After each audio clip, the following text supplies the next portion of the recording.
Ma femme m'a dit, je te quitte. Alors je suis parti tranquillement, avec sa belle-sœur à la place. Et maintenant elle fait une crise. Et tout le monde. Il est 2 heures du matin, je suis assis là avec une canette de Red Bull, en train de taper ce truc sur mon téléphone parce que le sommeil ne veut pas venir. Je me suis dit que je pourrais aussi bien partager mon histoire avec vous. Peut-être que quelqu'un apprendra de mes erreurs. Ma femme, appelons-la Kate, et moi, on était ensemble depuis 5 ans, mariés depuis 3. Je l'ai rencontrée à une soirée Super Bowl chez un pote, à l'époque où je conduisais encore cette fichue Civic avec la clim pétée. Elle riait à mes blagues nulles et avait l'air de s'intéresser à mes histoires ennuyeuses d'été. J'étais foutu. Nos débuts étaient vraiment géniaux, pas de mensonges. On restait debout jusqu'à 3 heures du matin à parler de tout et n'importe quoi, à jouer à des jeux vidéo ou à binge-watcher des séries. Elle ne disait rien quand je sortais avec les potes le week-end, et je lui ramenais toujours ces petites friandises au chocolat qu'elle aimait de la station-service. Des petites choses, quoi. Quand on a eu notre premier appart, c'était un minuscule une chambre avec des murs si fins qu'on entendait le voisin éternuer. Mais c'était chez nous. J'ai bossé en heures sup pendant des mois pour économiser assez pour une bonne télé pour regarder les matchs de foot. Elle préparait toujours le dîner pour moi quand je rentrais d'une longue journée. Pas parce qu'elle devait le faire, mais parce qu'elle voulait. Je pensais que j'avais gagné à la loterie de la vie.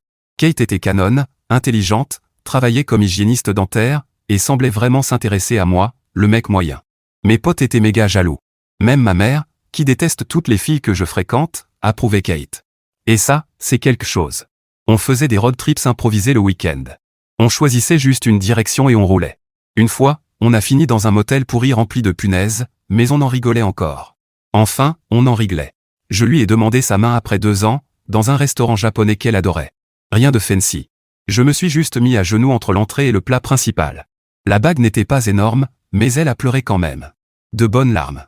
Elle disait que c'était parfait. Les 2 premières années de mariage étaient solides. On avait nos routines. Les pancakes du dimanche matin, les films du vendredi soir, les post-it dans les boîtes repas avec des blagues internes ou des dessins débiles. Les petites choses qui rendent la vie belle. Je bossais comme un malade pour être promu, je voulais qu'on ait un meilleur endroit, peut-être commencer à penser à des enfants. Elle semblait partante pour tout ça. On était une équipe. Puis elle a décroché un nouveau job dans un cabinet dentaire chic au centre-ville. Meilleur salaire, meilleurs horaires. J'étais super content pour elle. Je l'ai même emmené fêter ça. C'est là que les choses ont commencé à changer. Lentement, très lentement, au point que je ne voyais rien au début. Le nouveau boulot est venu avec de nouveaux amis. D'un coup, elle sortait pour des verres entre collègues tout le temps. Elle s'habillait différemment aussi. Des vêtements plus stylés, plus de maquillage. Je trouvais ça cool qu'elle s'intègre à l'ambiance du centre-ville. Mais nos routines glissaient. Les pancakes du dimanche. C'était moi, tout seul, avec un bol de céréales pendant qu'elle dormait. Les petits mots ont disparu. Les soirées cinéma aussi. Au début, je pensais que c'était juste une période d'adaptation, nouveau boulot, nouvelle équipe, non. Mais les semaines sont devenues des mois et rien n'est redevenu comme avant. Et puis il y a eu les soirées tardives. Elle disait qu'elle rentrerait vers 7 heures, puis débarquait à 10 sans vraiment expliquer. Le travail, c'est tout ce que j'obtenais si je demandais. Son téléphone est devenu une extension de sa main. Toujours en train de texter. Toujours incliné pour que je ne vois pas. Le mot de passe changeait aussi, du jamais vu pour nous. On connaissait toujours les mots de passe de l'autre. Je me suis demandé si je faisais quelque chose de mal. Peut-être que je n'étais pas assez romantique. Peut-être que son travail la stressait. J'ai essayé d'en parler, mais elle disait que tout allait bien, que je me faisais des films. Alors j'ai augmenté mes efforts. J'ai fait plus de ménage, cuisiné ses plats préférés, proposé des soirées dates, acheté des petits cadeaux, tout ce que je pouvais pour retrouver comment c'était avant. Parfois ça marchait. Elle redevenait l'ancienne Kate pendant un jour ou deux, tout affectueuse et présente. Puis elle redevenait distante, scotchée à son téléphone, répondant à peine quand je lui parlais. J'en ai parlé à mon pote Chris pendant qu'on jouait en ligne. J'ai juste mentionné que Kate semblait différente. Mec, c'est juste le mariage. La lune de miel se termine et la vraie vie commence. Arrête d'être needy. Mais est-ce que c'est needy de vouloir que ta femme te parle? D'avoir plus que des réponses d'un mot et des excuses bidons? Mais j'ai douté de moi. Peut-être que Chris avait raison. Peut-être que j'en attendais trop. Peut-être que c'était juste ce qui arrive après quelques années. Alors j'ai continué d'essayer. Et d'échouer. Et d'essayer encore. Putain, quel idiot j'étais. Son comportement devenait de plus en plus suspect. Une fois, je suis entré dans la cuisine pendant qu'elle textait, et elle a littéralement sursauté et retourné son téléphone. Quand j'ai demandé ce qui se passait, elle est devenue agressive. Mon Dieu, Jack. Je dois t'expliquer chaque message maintenant. C'est juste du travail, tu ne comprendrais pas. Du travail que je ne comprendrais pas? Depuis quand l'hygiène dentaire est-elle devenue si compliquée que son mari en IT ne pouvait pas comprendre?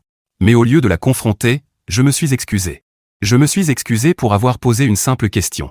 Voilà à quel point tout était tordu dans ma tête. J'ai essayé d'organiser des dates spéciales, pensant qu'elle s'ennuyait peut-être. J'ai acheté des billets pour un concert qu'elle adorait, réservé des restaurants, même un week-end dans une cabine en montagne dont elle parlait. Vous voulez savoir ce qui s'est passé? Elle a trouvé des excuses pour tout annuler. Le concert? Désolé, Emma traverse une rupture, elle a besoin de moi. Le dîner chic? Je suis crevé du boulot, on peut commander. Le week-end? On y est allé, mais elle a passé la majorité du temps sur son téléphone, et on est rentré plus tôt parce qu'elle ne se sentait soudainement pas bien. Après ce week-end raté, j'ai consulté notre relevé de carte bancaire. Rien de spécial, je faisais ça régulièrement. Et je l'ai vu. Un débit dans un bar d'hôtel du centre-ville, la veille de notre week-end. Date et heure où elle était censée travailler tard. Quand je l'ai mentionné, elle est devenue super agressive. Maintenant tu me fliques? Tu espionnes mes achats? C'est vraiment contrôlant, Jack. Contrôlant? Pour avoir regardé notre relevé commun? Elle m'a fait me sentir comme un fou. J'ai commencé à me demander si je devenais parano. Si j'étais ce mari jaloux qui pète un câble pour rien. J'étais tellement embrouillé que je ne pouvais plus distinguer l'inquiétude normale de la jalousie. Alors j'ai arrêté de poser des questions. Je lui ai laissé de l'espace. J'ai juste observé. Ces soirées filles avec Emma passaient d'une fois toutes les quelques semaines à plusieurs fois par semaine. Elle allait à la salle à des heures bizarres, genre 20h un mardi. Kate détestait le sport avant. Elle préférait mourir que mettre les pieds dans une salle. Maintenant, Madame Fitness. Un soir, sa demi-sœur Mia est venue dîner. Leur relation a toujours été étrange. Parfois meilleures amies, parfois elles se détestaient. Kate l'avait invitée uniquement parce que leurs parents insistaient pour qu'elle se rapproche. Le dîner se passait plutôt bien au début. Juste du bavardage banal sur la famille, le boulot de Mia, ce genre de truc. Puis le téléphone de Kate vibrait sans arrêt. Elle regardait l'écran et souriait, répondant rapidement à chaque fois. Après la 10e interruption, Mia a levé les yeux au ciel et a dit « Sérieusement, Kate? On dîne. Tu peux poser ton téléphone 5 minutes. » Kate s'est braquée, c'est le travail. Certaines d'entre nous ont des jobs importants avec de vraies responsabilités. C'était un tir direct sur Mia, qui était sans emploi à ce moment-là. L'ambiance a tourné vinaigre. Quelques verres de vin plus tard, elle se hurlait dessus au sujet de vieilles histoires de famille. Moi, j'étais juste là, à souhaiter m'évaporer. Quand Mia est partie, elle s'est tournée vers moi et a lâché la bombe. Tu sais, Jack, pour quelqu'un d'aussi intelligent, t'es vraiment aveugle parfois. Demande à Kate pourquoi elle rentre tard du boulot. Ou mieux encore, demande qui la texte à toute heure. Kate a complètement pété un câble. Elle criait que Mia était une jalouse, une menteuse qui inventait des trucs pour lui faire du mal parce qu'elle était malheureuse. La dispute était épique. Après que Mia soit partie, Kate rageait encore, disant que sa demi-sœur avait toujours été jalouse de notre relation. Mais voilà le truc. Pendant qu'elle hurlait, j'ai vu quelque chose dans ses yeux que je n'avais jamais vu. De la peur. Pas de la colère. Cette nuit-là, je suis resté éveillé des heures à côté d'elle, juste à écouter sa respiration, me demandant ce qui se passait vraiment. Peut-être que Mia avait juste voulu foutre la merde. Leur relation était compliquée. Mais une autre partie de moi repensait à tous les comportements bizarres des derniers mois, et c'était de plus en plus difficile d'ignorer. Le lendemain matin, Kate a agi comme si de rien n'était. A fait du café, m'a embrassé, et parti au travail. Mais quelque chose avait changé en moi. Je ne pouvais plus désentendre ce que Mia avait dit. Je ne pouvais plus ignorer ce regard de peur dans les yeux de Kate. Pour la première fois, j'ai commencé à penser que je n'étais peut-être pas fou. Que je n'étais pas le problème. Que quelque chose n'allait vraiment pas dans mon mariage, et que ça n'avait rien à voir avec moi ou ne pas faire assez d'efforts. C'est là que j'ai décidé d'arrêter d'ignorer mon instinct et de commencer à prêter attention à ce qui se passait vraiment sous mes yeux. Alors j'ai commencé à glisser des questions anodines sur sa journée. Comment va Emma? Je demandais, en observant sa réaction. Une fois, juste une, je l'ai vue hésiter avant de répondre. Une minuscule pause, comme si elle devait se rappeler quel mensonge elle avait déjà raconté à propos d'Emma. C'était comment, l'afterwork? Je demandais, sans mentionner que j'avais déjà vu sur Instagram qu'Emma n'y était même pas, alors que Kate m'avait dit qu'elles avaient passé la soirée ensemble. Des petites choses comme ça, qui construisaient un tableau, pièce par pièce. Puis j'ai commencé à changer mon emploi du temps, à rentrer à des heures aléatoires. Le serveur est tombé en panne, ils nous ont renvoyés chez nous. Ou, j'ai terminé ce projet plus tôt que prévu. Des raisons normales pour rentrer à des moments inattendus. Un jour, environ une semaine plus tard, j'ai eu ce pressentiment. Impossible à expliquer. Je me suis juste réveillé en sachant que quelque chose clochait. Alors j'ai dit à Kate que j'avais une réunion le matin qui risquait de s'étendre l'après-midi. Au lieu de ça, je suis rentré vers 11h. Sa voiture était dans l'allée, ce qui était bizarre parce qu'elle était censée être au boulot. Je suis entré silencieusement, et j'ai entendu sa voix dans notre chambre. Elle riait. Pas un rire banal. Un vrai rire, franc, celui que je n'avais plus entendu diriger vers moi depuis des mois. Quand elle a entendu la porte, j'ai entendu des bruits de précipitation. Puis elle est sortie de la chambre, l'air bouleversé. Qu'est-ce que tu fais là, dit-elle, essayant d'avoir l'air détendu, mais clairement paniquée. La réunion a été annulée. Et toi, qu'est-ce que tu fais à la maison? Oh, j'avais une demi-journée, j'ai oublié de te le dire. Je rattrapais juste quelques trucs. Elle n'a pas expliqué l'appel? Je n'ai pas insisté.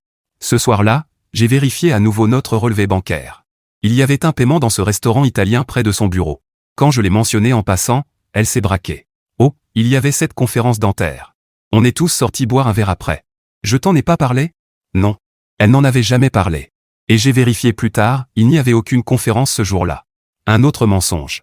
Le lendemain, j'ai décidé de voir moi-même ce qui se passait.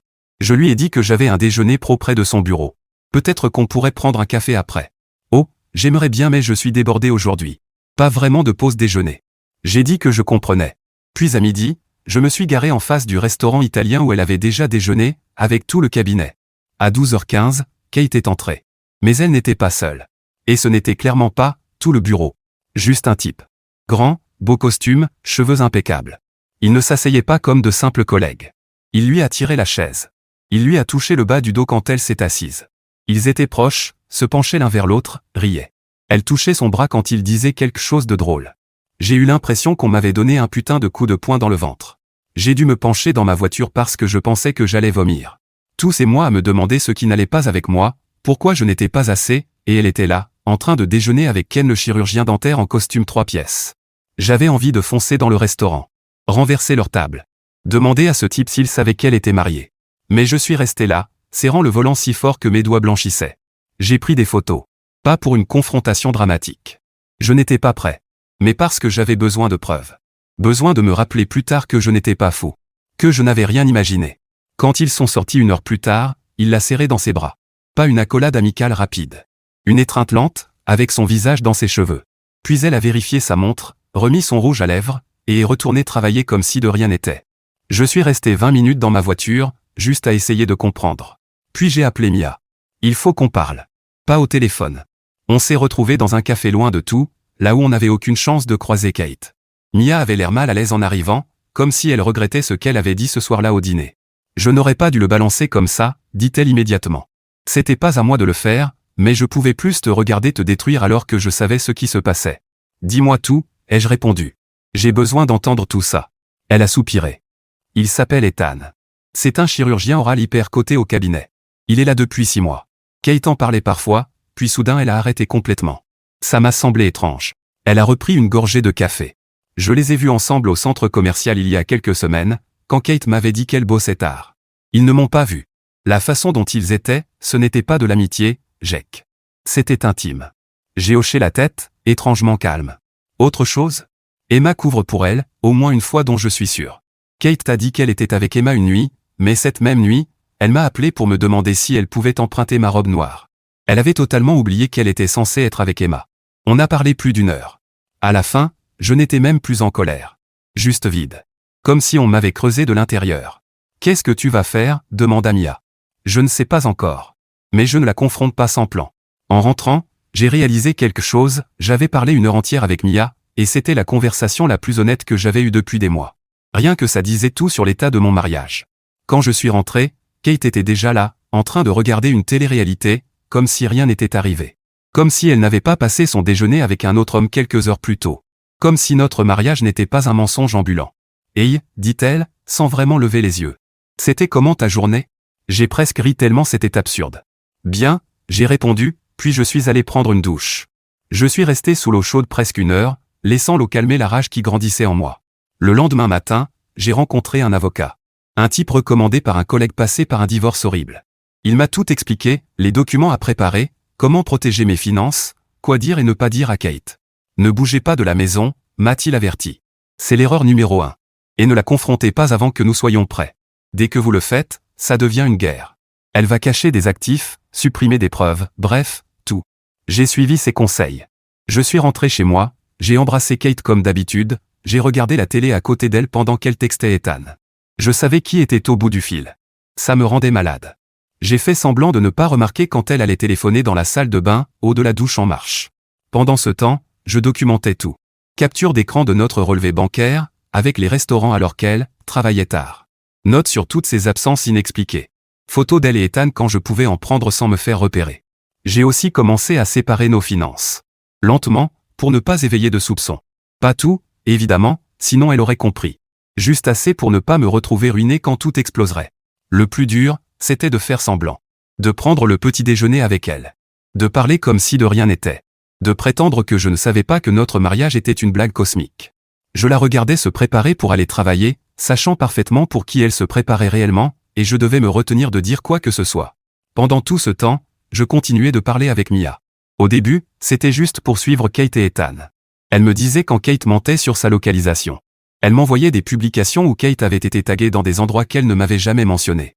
Du repérage, quoi. Mais au fil des semaines, nos conversations ont changé. On prenait un café, et on finissait par parler de tout le reste. Film, boulot, histoire d'enfance, des trucs normaux. J'ai appris plus de choses sur Mia en quelques semaines qu'en 5 ans à la connaître comme la demi-sœur de Kate. Elle était cool, intelligente, drôle avec un humour sec, et surtout facile à qui parler. Elle ne me jugeait pas pour ne pas avoir confronté Kate tout de suite. Ni pour les jours où j'étais tellement en rage que j'arrivais à peine à articuler. Je comprends, elle m'a dit un jour alors que je me dénigrais encore. Tu dois gérer ça à ta façon, pas à la sienne. Une nuit, après une journée particulièrement atroce où j'avais vu la voiture de Kate garée devant l'immeuble d'Ethan, ouais, je sais, ça fait stalker, mais j'avais besoin de preuves pour le divorce, Mia et moi avons fini dans un café. Alors qu'elle appelait un Uber, elle m'a dit quelque chose qui m'est resté. Tu sais, Jake, Kate est une idiote. Pas parce qu'elle t'a trompé, ça fait juste d'elle une connasse. Elle est idiote parce qu'elle avait quelqu'un qui l'aimait complètement, et elle a tout foutu en l'air.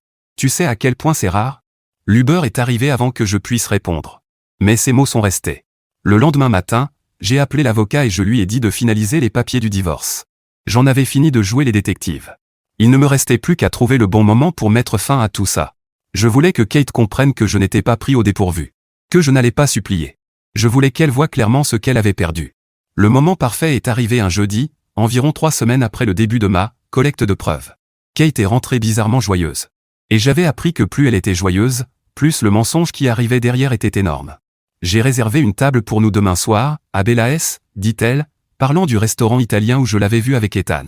Je me suis dit qu'on avait besoin d'un bon dîner, juste toi et moi. J'ai compris tout de suite ce que c'était. Le restaurant chic. Juste nous deux. L'insistance. Elle était clairement en train de préparer quelque chose de gros, et mon instinct me disait que ce n'était pas une réconciliation. Ma première pensée, c'était qu'elle comptait m'annoncer qu'elle voulait divorcer, et qu'elle avait tout prévu. Elle me balancerait ça dans un lieu public pour éviter que je ne fasse une scène, puis filerait direct chez Ethan après. Ou peut-être qu'Ethan passerait par hasard au restaurant. Une sorte de petite mise en scène dramatique où elle me le présenterait comme son collègue qui dînait seul, et qu'elle avait invité à nous rejoindre. Ensuite, une fois que j'aurais été attendri, elle m'avouerait qu'ils avaient des sentiments l'un pour l'autre. Peu importe la version, une chose était claire, elle pensait contrôler la situation. Elle pensait que ce serait elle qui déciderait quand et comment notre mariage se terminerait. Pas cette fois. Parfait, j'ai dit en souriant comme si je le pensais. J'ai envie d'essayer cet endroit depuis un moment. Cette nuit-là, j'ai envoyé un message à Mia, ça y est. C'est demain. Bellaes. Sa réponse est arrivée instantanément, de quoi tu as besoin? Je lui ai expliqué mon plan. Il était temps de jouer la dernière carte. Le lendemain au travail, j'étais incapable de me concentrer. Je n'arrêtais pas de vérifier mes mails en attendant les papiers de divorce définitifs que l'avocat devait m'envoyer. Ils sont arrivés vers 14 heures. Je les ai imprimés, glissés dans une grande enveloppe Kraft, puis rangés dans la poche intérieure de ma veste. Quand je suis rentré me changer, Kate était déjà en train de se préparer. Elle portait une nouvelle robe que je n'avais jamais vue. Coiffure pro, maquillage impeccable, parfum qu'elle ne mettait que pour les grandes occasions. Tout ça pour un dîner où elle comptait me larguer. L'audace incroyable de cette femme. J'ai mis ma plus belle chemise, la bleue, celle qu'elle disait faire ressortir mes yeux, j'ai arrangé mes cheveux, et même mis le parfum qu'elle m'avait offert à Noël et que je ne portais presque jamais. Si c'était notre dernier dîner en tant que couple marié, je voulais être au top pour la suite. Pendant le trajet, elle faisait un bavardage inhabituellement enthousiaste, histoire du boulot, potin sur ses amis, même quelques souvenirs mignons de nos débuts. Elle essayait de m'amadouer, de préparer le terrain avant le coup fatal. J'ai joué le jeu. J'ai ri à ses blagues. Posé des questions. Agi comme si je passais une super soirée. À l'intérieur, mon cœur battait si fort que je pensais qu'elle allait l'entendre. Quand on est arrivé, je n'ai pas été surpris quand l'hôtesse nous a conduits à une table pour 3. Kate a eu un moment de panique. « Oh, on est juste 2, dit-elle. »« Je suis désolée, madame, répondit l'hôtesse. La réservation indique un groupe de 3 au nom de Lockwood. Kate a lâché un petit rire nerveux. Ça doit être une erreur. C'est juste nous ce soir. J'ai décidé de jouer le jeu, peut-être qu'ils ont confondu avec une autre réservation. L'hôtesse a hoché la tête, contrarié mais professionnelle, et a demandé qu'on prépare une table pour deux. Pendant qu'on attendait, le téléphone de Kate a vibré. Elle a vérifié l'écran discrètement, puis s'est excusée pour aller aux toilettes. Je savais exactement qui c'était. Probablement Ethan, pour confirmer leur petit plan de la soirée. Je suis resté debout, l'enveloppe lourde dans ma poche. Ce qui allait arriver serait soit pathétique, soit incroyablement satisfaisant. Dans tous les cas, le final approchait. Elle est revenue de sa mystérieuse pause, et on nous a installés à une table dans un coin tranquille. L'endroit parfait pour son speech, intime mais public, juste assez pour empêcher une scène. Assez calculé, quand on y pense. Elle ne touchait presque pas son plat. Elle le poussait juste du bout de la fourchette. Ses yeux se levaient vers l'entrée dès que la porte s'ouvrait. Elle attendait quelqu'un. Évidemment. Je me forçais à rester neutre, alors que mon cœur battait dans ma gorge. Les papiers de divorce semblaient brûler à travers ma veste. Une partie de moi avait peur, je ne vais pas mentir. C'était le moment où j'allais soit reprendre le contrôle, soit passer pour un abruti monumental. Après 20 minutes de bavardage inutile, Kate posa sa fourchette, prit une profonde inspiration, et me regarda avec une expression, répétée 1000 fois devant son miroir. « Jake, il faut que je te dise quelque chose, dit-elle, d'une voix calme, presque froide. Je te quitte. » Elle a dit ça comme si elle m'annonçait qu'elle avait repris le linge au pressing. Comme si 5 ans de mariage ne valaient rien. Avant que je réagisse, elle a continué. « J'essaie depuis longtemps, mais j'y arrive plus. On s'est éloigné. T'es juste, plus l'homme que je pensais que tu deviendrais. » Je ressentais un mélange étrange de colère et d'amusement. Elle était en train de réciter son texte. « Je mérite d'être heureuse, poursuivit-elle, prenant confiance en voyant que je ne disais rien. Et la vérité, c'est que j'ai rencontré quelqu'un qui me challenge d'une façon que tu n'as jamais pu. » Puis elle a frappé fort. « T'as toujours été satisfait de la médiocrité, Jake. Le même boulot, les mêmes amis, les mêmes routines ennuyeuses. J'ai besoin de quelqu'un d'ambitieux. De quelqu'un qui me pousse à être meilleur. » Chaque mot était censé me démolir. Et il y a quelques mois, ça aurait marché. J'aurais supplié. Promis de changer. Me serais effondré. Mais pas aujourd'hui. Je me suis adossé à ma chaise, la regardant sans un mot, laissant le silence s'étirer. Elle commença à se tortiller. « Tu ne vas rien dire ?» demanda-t-elle enfin. « Ethan nous rejoint, ou tu attends juste son signal ?» demandai-je calmement. Son visage est devenu blanc comme un drap. Toute sa confiance s'est évaporée. « Quoi ? Qui est Ethan ?» bégaya-t-elle. « Oh, tu ne connais pas Ethan ? Le chirurgien oral avec qui tu baisses depuis 3 mois ? Il doit venir s'asseoir avec nous, ou tu devais le retrouver après avoir écrasé mon âme. » Elle ouvrait et refermait la bouche sans qu'aucun son n'en sorte. C'était comme voir tout son plan s'effondrer en direct. « Comment je le sais ? » « Je t'arrête, dis-je. Je sais depuis un moment, Kate. Les soirées tardives, le mot de passe changé, les textos secrets. Tu pensais vraiment que j'étais à ce point débile ? Je sais pas ce que tu. Laisse tomber. Je me fiche de tes excuses. Je me fiche d'Ethan. Je veux juste que tu réalises que tu ne me prends pas au dépourvu. Ça fait des semaines que je suis 10 pas devant toi. J'ai sorti l'enveloppe et l'ai poussée vers elle. Si tu voulais partir, il suffisait de le dire. Au lieu de ça, tu m'as laissé douter de moi pendant des mois. Elle a ouvert l'enveloppe avec des doigts tremblants. Quand elle a vu les papiers. Tu demandes le divorce ? C'est déjà fait. Ce sont tes copies. Mon avocat contactera le tien lundi. Le choc sur son visage était incroyable. Ce n'était pas le scénario qu'elle avait prévu. Je comprends pas. J'allais te le dire ce soir. On aurait pu rester amis. J'ai éclaté de rire. Un vrai rire. Amis ? Après des mois à me mentir ? Après avoir planifié ce petit numéro humiliant ? Elle se surestime tellement, c'en est presque fascinant. Son téléphone a vibré sur la table. Ethan, pile à l'heure. Vas-y, dis-je. Réponds. Préviens ton petit ami que le programme a changé. Elle s'est levée avec son téléphone et s'est éloignée, vacillante. Quand elle est revenue, son masque craquait. Jake, je crois qu'on devrait en parler encore. Peut-être qu'on s'est précipité. Une dernière chose, dis-je en regardant ma montre. Je ne suis pas venu seul. J'ai envoyé un point à Mia. La porte du restaurant s'est ouverte, et Mia est entrée. Elle nous a repérés et a marché vers notre table. Les yeux de Kate se sont écarquillés. « Tu as amené ma demi-sœur à notre dîner de rupture ?» siffla-t-elle. « Non, répondis-je en me levant. J'ai amené ma date, pour relever un peu l'ambiance après ce dîner chiant. » J'ai tendu le bras à Mia. « Prête ?» Elle a souri, a pris mon bras, et nous avons quitté la table, laissant Kate bouche bée. À la sortie, je me suis retourné une dernière fois. Elle a sursauté en croisant mon regard. « Au fait, je suis au courant pour Ethan depuis le premier jour où tu l'as rencontré. » Mia m'a tout dit. Chaque mensonge. Chaque soirée au bureau. On en riait depuis des mois. Ce n'était pas entièrement vrai. Mais voir sa tête valait bien une exagération. En marchant vers ma voiture, Mia a serré mon bras. « Ça va ?» J'ai inspiré l'air frais de la nuit. La colère s'était dissipée, laissant place à quelque chose de proche de la liberté. Étonnamment? Oui. Vraiment oui. On a fini dans un bar de l'autre côté de la ville. Je lui ai offert un verre pour la remercier d'avoir joué le jeu. On n'avait pas vraiment envie de fêter quoi que ce soit. Ce n'était pas ce genre de soirée. Mais ça faisait du bien d'être avec quelqu'un qui savait tout et était de mon côté. C'était brutal, dit Mia après un moment. Je ne t'ai jamais vu comme ça. Elle voulait m'humilier en public. M'annoncer que j'étais pas assez bien, que j'étais médiocre, alors qu'elle me trompait depuis des mois. Elle méritait pire. Mia acquiesça lentement. Quand même, la façon froide et calculée dont tu as géré ça, je pensais pas que tu avais ça en toi. Moi non plus, avouai-je. Mais je regrette rien. Pas une seconde. En ramenant Mia chez elle, j'ai réalisé que Kate avait sûrement déjà appelé Ethan pour qu'il vienne la chercher. Elle ne rentrerait peut-être même pas à la maison. J'avais raison. Quand je suis rentré à la maison, elle était vide. Kate n'est revenue que le lendemain après-midi. À ce moment-là, j'avais déjà fait un sac. Je ne partais pas définitivement. Rick avait été très clair sur le fait de rester dans la maison. Mais j'avais besoin de quelques jours pour me vider la tête. Alors que je fermais mon sac de sport, Kate est entrée dans la chambre. Ses yeux étaient rouges. « Où tu vas ?» demanda-t-elle, d'une petite voix. « Chez Chris. Juste quelques jours, le temps que toi tu trouves où tu vas habiter. Tu me mets à la porte, dit-elle, cette fois furieuse. Je suis le titulaire principal du prêt immobilier. J'ai le droit de rester. Mais je te laisse un peu de temps pour t'arranger. » Elle me regardait comme si j'étais un inconnu. Et d'une certaine façon, c'était vrai. Elle pensait que j'allais supplier, me mettre à genoux, me blâmer. Mais ce type-là n'existait plus. « Qu'est-ce qui t'est arrivé ?» murmura-t-elle. Je l'ai regardé droit dans les yeux. « Toi. » Puis j'ai pris mon sac, suis sorti, suis monté dans ma voiture, et je suis allé chez Chris sans me retourner une seule fois.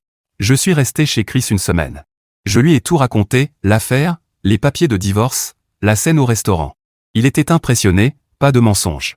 Mec, glacé. Jamais pensé que t'avais ça en toi, dit-il en me tendant une bière. Évidemment, Kate n'allait pas se laisser faire sans se débattre. Le lendemain, mon téléphone a explosé, messages, appels. D'abord des insultes. Puis des messages larmoyants pour parler. Puis des menaces comme quoi elle prendrait tout ce que j'ai. Je n'ai répondu à rien. J'ai juste transféré les messages menaçants à Rick et bloqué son numéro. Son effondrement mental n'était plus mon problème. Quand je suis finalement rentré à la maison, Kate m'attendait. Les yeux gonflés, l'air de quelqu'un qui n'avait pas dormi depuis des jours. Elle me suivait partout pendant que je prenais d'autres vêtements. « On peut s'il te plaît parler ?» demanda-t-elle. « De quoi ?» dis-je sans même la regarder. « T'as été très clair au restaurant. Tu pars, non ?» Je ne pensais pas ce que je disais. Sanglota-t-elle. Je voulais juste dire ce qui te ferait mal. S'il te plaît, Jake, tu peux pas jeter 5 ans pour une seule erreur. J'ai presque ri. Une erreur? Kate, tu couches avec ce gars depuis des mois. Tu m'as menti tous les jours. Ce n'est pas une erreur. C'est un choix. Une série de choix. Elle changea de stratégie. L'attaque. C'est Mia, hein? Tu baises ma belle-sœur pour te venger? C'est dégueulasse, Jake. J'ai juste souri. Ce que Mia et moi faisons ne te regarde plus. T'as perdu ce droit quand t'as décidé de me tromper. Donc tu es avec elle. Cria Kate. Depuis combien de temps? Tu me trompais aussi? C'est pour ça que tu veux divorcer? J'ai éclaté de rire. T'es vraiment incroyable. Non, Kate. Moi, je ne trompe pas. Mais ce qui arrive maintenant que c'est fini, ça me regarde, pas toi. Elle me regarda comme si elle ne me reconnaissait plus. Qu'est-ce qui t'est arrivé? Je me suis réveillé, ai-je dit simplement. Maintenant, je veux que tu sois parti d'ici le week-end prochain. Prends les meubles que tu as apportés dans le mariage. Le reste reste ici. Elle recommença à pleurer, mais j'étais immunisé. Ses larmes ne signifiaient plus rien. Je vais aller où? Sanglota-t-elle. Pas mon problème, dis-je en haussant les épaules. Appelle Ethan. Je suis sûr qu'il serait ravi que tu emménages. Je suis sorti avec mes affaires et j'ai entendu Kate hurler que je regretterais ça. Je n'ai même pas tourné la tête. Je suis monté dans ma voiture et je suis parti. Putain que ça faisait du bien. Les rumeurs ont commencé immédiatement. Kate disait partout que j'avais trompé avec Mia depuis le début. Je n'ai rien corrigé. Qu'ils pensent ce qu'ils veulent. Les gens qui comptaient savaient la vérité. L'explosion a eu lieu quand la famille de Kate est entrée dans la danse. Sa mère m'a appelé, furieuse, en disant que j'étais répugnant d'avoir couché avec Mia. Je l'ai laissé hurler, puis j'ai répondu calmement. Peut-être demander à votre fille son avis sur son chirurgien oral avant de m'accuser. Puis le père a appelé. Même discours. Même réponse de ma part. En une semaine, leur famille était en total chaos. Les parents de Kate se disputaient pour savoir qui était responsable de sa trahison. Les amis communs prenaient parti. Le frère aîné de Kate, qui m'a toujours apprécié, m'a appelé pour dire qu'il me croyait, et que Kate avait vraiment merdé. Pendant ce temps, Mia et moi étions vus ensemble un peu partout. On n'était pas vraiment en couple, juste deux amis qui sortaient ensemble. Mais on n'a corrigé aucun malentendu. Laisse Kate imaginer sa belle-sœur avec son ex. C'était la vengeance psychologique parfaite. La bataille légale fut moins dramatique que prévu. Kate a d'abord contesté tout, demandé une pension alors qu'elle gagnait plus que moi, tentait de dire que j'étais abusif, sans preuve, remettait tout en question. Mais mon avocat était excellent, et j'avais les preuves de son infidélité. Au final, elle a eu moins que ce qu'elle voulait, et j'ai gardé la maison en rachetant sa part. Le divorce a été finalisé 3 mois plus tard. Je n'ai rien ressenti de particulier. Juste un autre jour. Kate a emménagé chez Ethan dans l'un de ses appartements de luxe du centre-ville qu'elle avait toujours voulu. D'après des amis communs, ils ont déjà des problèmes. Monsieur Parfait a été surpris en train de texter d'autres femmes. 2 fois. Elle a essayé de me recontacter récemment. Un truc ridicule sur notre amitié qui lui manque. Je l'ai laissé en vue. Pas mon cirque. Pas mes singes. Quant à moi, la vie n'a jamais été aussi bonne. La maison est entièrement à moi. J'ai redécoré, peint les murs de couleurs que Kate détestait, acheté une PS5 et un setup gaming qu'elle disait immature. J'ai aussi adopté un chien du refuge, Rex, qui dort sur mon lit et se fout royalement de mes vêtements par terre. Et Mia? C'est là que les choses sont devenues intéressantes. Au début, c'était juste une mascarade pour rendre Kate folle. On allait dans les endroits qu'elle aimait, on postait des photos, etc. Kate devenait folle en pensant que sa belle-sœur m'avait volé. Sa famille s'est totalement fissurée. La moitié ne parlait plus à Mia. L'autre moitié disait que Kate avait bien cherché. Au début, on jouait juste le jeu. Mais à force de passer du temps ensemble, quelque chose a changé. Un soir, après un dîner, dans le restaurant préféré de Kate, volontairement, Mia s'est arrêtée dans le parking. Tu sais, ce faux couple, c'était marrant, dit-elle, mais je me demande si on fait encore semblant. J'ai été pris de court. Qu'est-ce que tu veux dire? Elle m'a regardé droit dans les yeux. Je veux dire que dès le premier jour, j'ai vu comment tu as géré tout ça. Tu as mis des limites, tu t'es respecté, tu t'es pas effondré. La plupart des mecs que je connais auraient craqué. Toi, t'es devenu plus fort. Et, ça m'attire énormément. Elle a posé sa main sur ma poitrine. Un vrai homme comme toi ne mérite pas qu'on lui marche dessus. Il mérite quelqu'un qui voit vraiment ce qu'il apporte. Puis elle m'a embrassé. Naturellement. Comme si ça avait toujours dû arriver. Et merde, je suis tombé amoureux, direct. Cette nuit-là a tout changé. Mia avait des sentiments depuis longtemps, mais elle retenait tout parce qu'elle ne voulait pas être la fille rebond ou compliquer les choses pendant le divorce. Mais au fil des semaines, on ne pouvait plus faire semblant. On a décidé de tenter le coup, pour de vrai. Sans le dire à personne. Sans corriger aucune rumeur. Laissez-les parler. La seule différence, c'est que désormais, ce n'était plus du cinéma. Kate a fini par apprendre qu'on était réellement ensemble. Elle a complètement explosé. Elle a envoyé à Mia un long message instable, parlant de trahison et de code entre sœurs, oubliant opportunément qu'elle avait trahi en premier. Mia m'a juste transféré le message avec un emoji qui pleure de rire. Alors, la morale de l'histoire? Défends-toi. Ne laisse personne te faire croire que tu ne vaux rien. Documente tout. Et quand quelqu'un te montre qui il est vraiment, crois-le la première fois. La semaine dernière, j'ai croisé la mère de Kate à l'épicerie. Elle s'est excusée pour son comportement pendant le divorce. Apparemment, une amie de Kate avait fini par cracher toute la vérité. Elle avait l'air gênée en mentionnant qu'elle m'avait accusé de tromper Kate avec Mia. Donc, toi et Mia, vous êtes vraiment ensemble? Demanda-t-elle. J'ai souri en prenant mes sacs. Mia est la meilleure chose qui soit sortie de tout ce bordel. Bonne journée, Madame Lockwood. Son visage? Inestimable. Voilà donc mon histoire, les gars. Pas le happy ending auquel je m'attendais. Mais peut-être un encore meilleur. Parfois, la personne qui t'aide dans tes moments les plus sombres est celle qui mérite de partager les moments les plus lumineux. Laissez vos avis si vous avez vécu un truc similaire ou si vous avez des conseils. Eddie, putain, ça a explosé du jour au lendemain. Merci pour les récompenses et le soutien. Je ne pensais pas que tant de mecs se reconnaîtraient là-dedans. Eddie 2, pour ceux qui demandent si je me sens mal d'être avec la belle-sœur de mon ex, non. Kate a perdu tout droit d'avoir une opinion sur ma vie quand elle a décidé de me tromper. Et puis, Mia et moi sommes heureux. C'est tout ce qui compte.